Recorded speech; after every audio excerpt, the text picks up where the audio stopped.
Welcome back. Today we're looking at double angle formulas.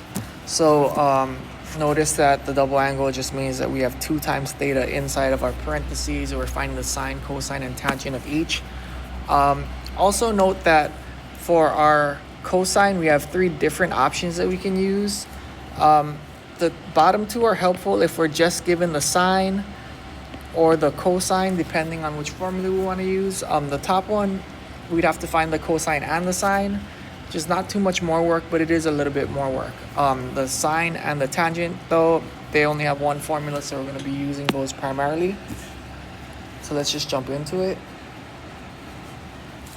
So it's saying if sine theta is 3/5, then, and also theta is between pi over 2 and pi. This is telling us it's in quadrant 2. Right, because the top here is pi over 2.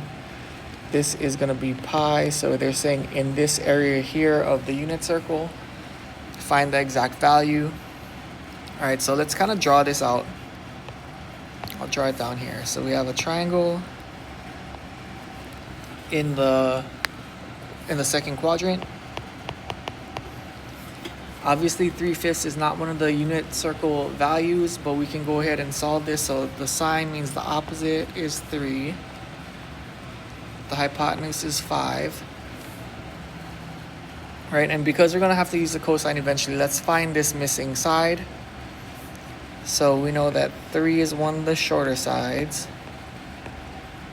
We're finding the other short side, and the hypotenuse is 5. So make sure you set up your Pythagorean theorem correctly.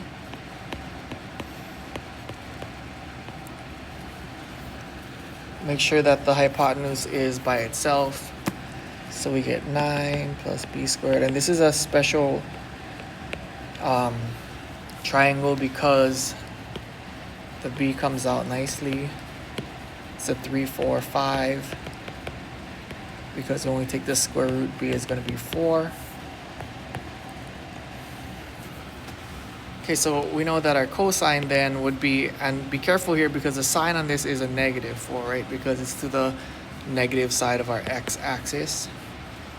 Cosine theta is going to be -4/5. So we're going to note that here, and then we're going to start plugging our stuff in. So if we're finding sine 2 theta, then all we have to do is 2 sine theta cosine theta. So 2, and that's from our formula. So we're just plugging in our sine, which is 3/5, and our cosine, which we just found is -4/5. And we're multiplying. If it helps, you can put the 1 underneath the 2 to multiply our fractions all the way across. So we have 2 times 3 is 6, times -4 is -24 over 1 times 5, which is 25. So pretty straightforward, we're just plugging stuff in. For the cosine, since we found all the different ones, we could use either of these 3. So, I don't know, I want to do this one, mostly because we've been given sine already, but it doesn't matter. So we're doing 1 minus 2 sine squared theta. 1 minus 2 sine squared theta. So our sine is 3/5. Now remember, this squared just means we're doing the sine of theta, which is 3/5, and we're squaring it. Okay, now we're going to follow our order of operations. We're going to do our exponent first. 2 times 3 is 9. 5 times 5 is 25. We can put the 2 over 1 to help our multiplication there. So we get 18 25ths. Now, rather than do the 1, right, let's convert that to a common denominator so we can subtract it. Right, so 1 is the equivalent of 25 out of 25. So 25 minus 18 is 7 over 25.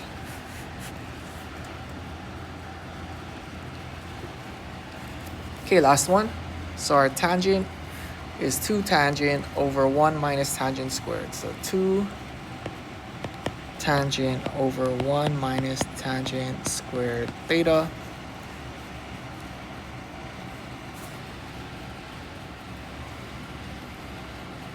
Oops. Let's just check. 2 tangent, 1 minus tangent squared. Okay, perfect. So in order for us to do this, we have to find the tangent. The tangent is the opposite over the adjacent. So we're going to do 2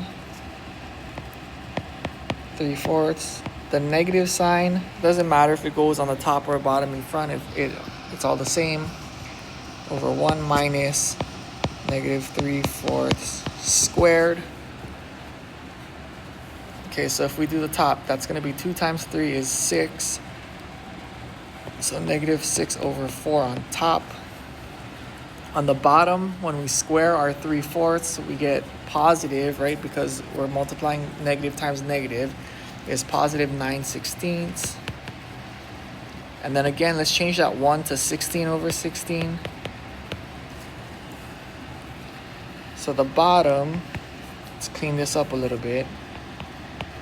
The bottom is going to be 16 minus 9, which is 7/16. And then the last step, let's separate this out a little bit. Let's take our complex fraction and simplify it. So we know complex fraction, we're going to take the numerator times the reciprocal of the denominator.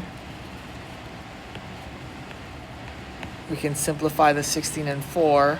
So we end up with negative 6 times 4 is 24 over 7. And we're done. So for this stuff, all you're going to be doing is focusing on the double angle formulas, and we're going to be doing sine, cosine, and tangent for each of them. All right, again, make sure you take your notes. If you have any questions, please write them down and we can talk about them next class. All right, see you next time.